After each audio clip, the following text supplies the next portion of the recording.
People just want risk-free investments that they can make an income with, maybe not to replace their current income, but most people, I think, would not mind an extra $100 a week by trading pretty safe option strategies. Wall Street bets would probably hate these because they can't make the 10,000% gains on a single trade while risking the entire house, but I digress.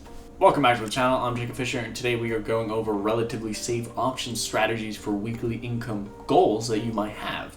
You should be able to do these 5 strategies with a few thousand or less dollar account pretty easily, but I am not an investment professional, so this video is for entertainment purposes only. Let's tap that like button and get into it. A quick basis, just for people who do not understand options and just want a very quick overview of what options are.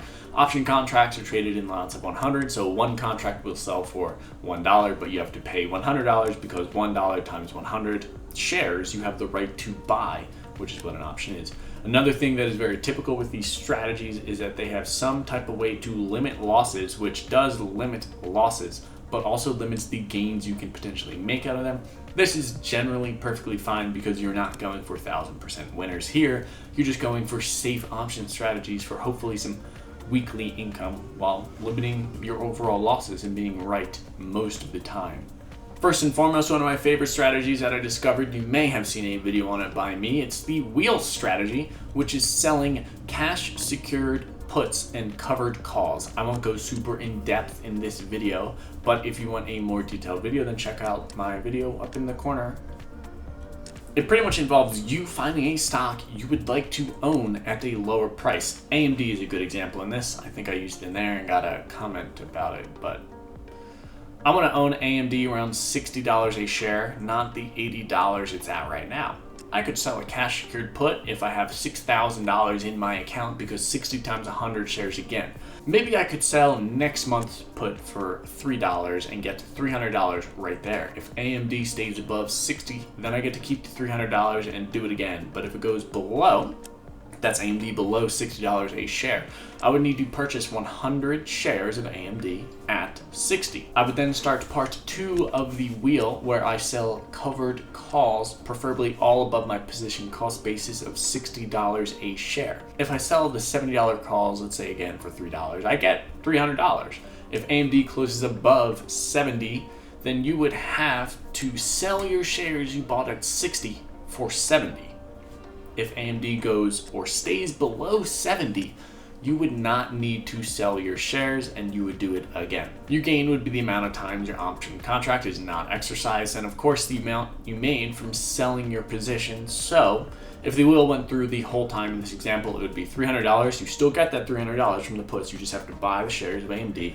You got $300 from the calls. Again, you get to keep the money from that. You just have to sell your shares. And in this case, $1,000 from selling your position for a $10 gain, and you would own the 100 shares that you have sold. Hopefully that makes a bit of sense, but again, video in the corner or previous corner on a more detailed, in-depth overview of the wheel method. Moving on to number 2, we have the protective collar, not like a dog's collar, but think of it like a collar on your position. This is for people who are bullish on a stock, but think in the short term, things could potentially change. You might own 100 shares of AMD at 80 and AMD is trading around 85. You sell covered calls on AMD, similar to the wheel method, at 95, but you also buy one AMD put at 75. You should be able to receive a debit if selling the covered call is more than buying the put.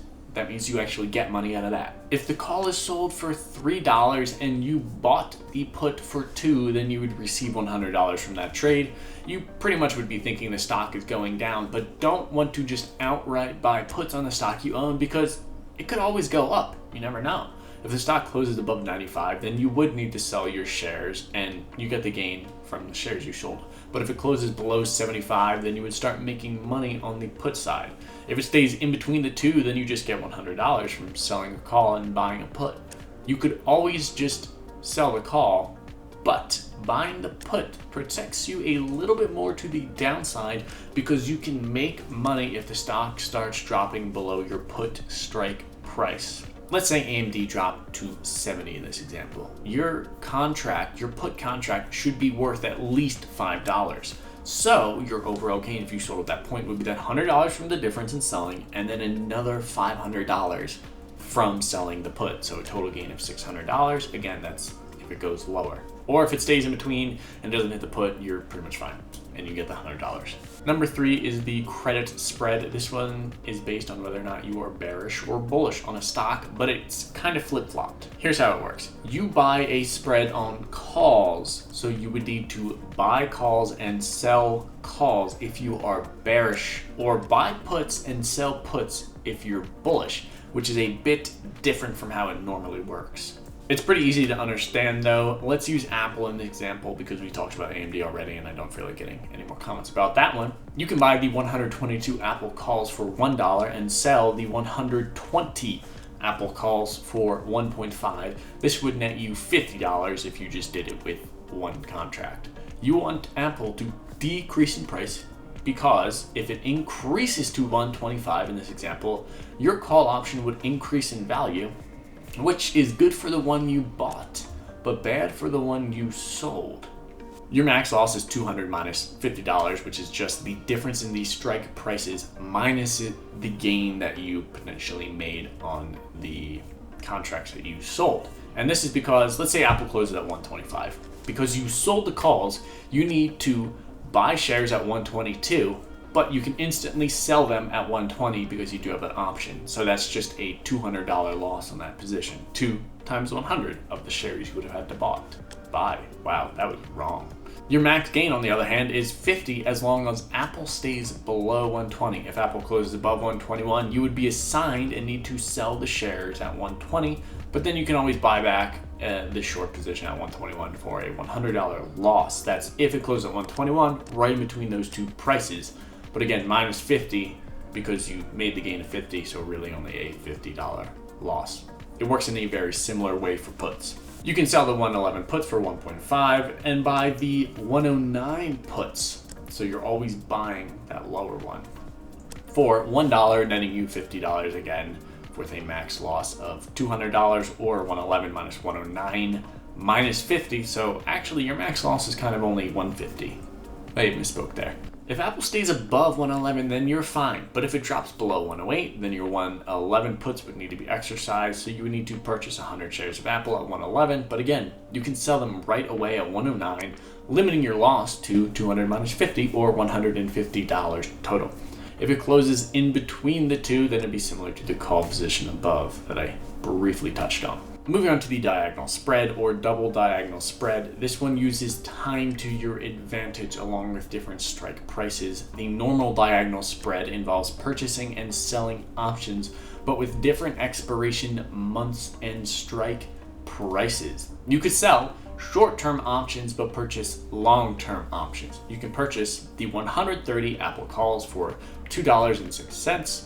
expiring on December 18th, and sell the 120 Apple calls expiring November 20th for $3.65.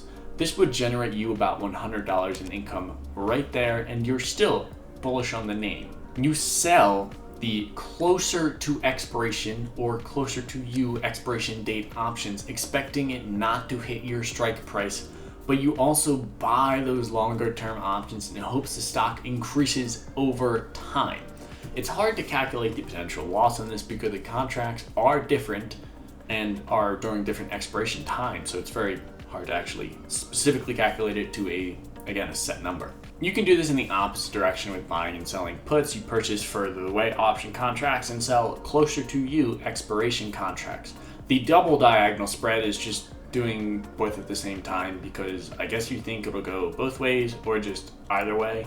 Kind of weird, I have to say, to do it that way, but it's there. Lastly, we have the Iron Condor, and I think we've kind of all at least heard about this one before because it gets brought up pretty often when we talk about options, strategy, income methods. An Iron Condor is like a credit spread like we mentioned before, but on both sides. You think the stock is not going to move very much over time as it provides a pretty consistent way of making smaller profits as long as there is less volatility in the market. Because you're buying and selling calls and puts surrounding a stock, you're hoping the stock price stays in the middle rather than go up or down. In Apple's case, you would buy a 102 put, sell a 107 put, sell a 124 call, and buy a 129 call. I know it's a lot of call options, but it does work, and it can work, and a lot of people do it actually kind of for an income, I'm pretty sure.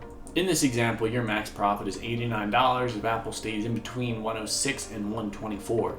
Your max loss, though, is $411 if Apple goes below 106 or above 124. I'm not going to go super in depth about the little nuances of its price because that video could be a whole nother video and probably will be a whole nother video in the future, so you could hit the little subscribe button down there if you really wanted to. Anyways, the image you see on the screen is actually from Tastyworks, and you can test strategies out with them if you have an account, and they're pretty good at kind of showing you potential profit potential, and then potential that your profit is there and met, and the potential profit that you get. A lot of potential profits out there, I know. But again, they just tell you your potential profit that you can make, your potential loss, that's if it doesn't turn out in your way, and then the chance that you have to reach that maximum profit, along with the chance you have to reach 50% profit. In this Apple example, you actually have a 73% chance of it playing out in your favor. Stocks with high IVs can generate more potential profit, and stocks with earnings can also do the same if you think they won't move very much from earnings because of that huge IV crush. Shop had earnings on 10/28, and in this case, the potential profit that you can make is 144, while 356 was the max loss, and potential chance of profit was 67%. Those are pretty basic overviews of different option strategies that might be able to provide some income to you with a generally higher chance of success than just purchasing puts, because you do have max losses along with max gains. Lower risk, lower reward, but higher chance of success. Let me know your thoughts and any questions you might have in the comments down below, and if you would try them out yourself. Might have to give the Iron Condor a go if the market ever settles down. But I upload videos on Monday, Wednesday, and Friday on travel and finance, so if that sounds like something interesting to you, make sure you hit that little subscribe button down there. Thank you so much for watching, and until next time.